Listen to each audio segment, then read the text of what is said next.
అమ్మా నాన్నకు భక్తితో మొక్కి ఆనందంతో ఎలుకను ఎక్కి ఇంట బయట పూజలు పొందగా ఈశ్వర పుత్రుడు వచ్చిండు.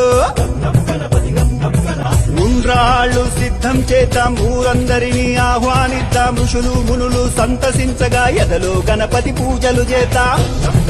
ఏనుగు తలతో వచ్చిండు, ఐశ్వర్యం మనకిచ్చిండు, ఒంటి కాలితో నాట్యం చేస్తూ ఓహో గణేశ రారాయణగా ఔరాయంటూ చూడంగా అంబ పార్వతితో వచ్చిండు, అహంకారమణి చేసిండు. కడుపారా పాయసమే త్రాగి ఖర్జూర పండ్లను మెచ్చిండు, గట్టి పరుకుంచి గుంజీలు తీస్తే ఘనంగా దీవెనలిచ్చిండు, జ్ఞానమందరికి ఇచ్చిండు. చవితి నుండి 9 రాత్రులు చక్రం ఎత్తి అర్చన చేద్దాం, జన్మ జన్మల పుణ్యఫలంతో చంకారంతో గానం చేద్దాం.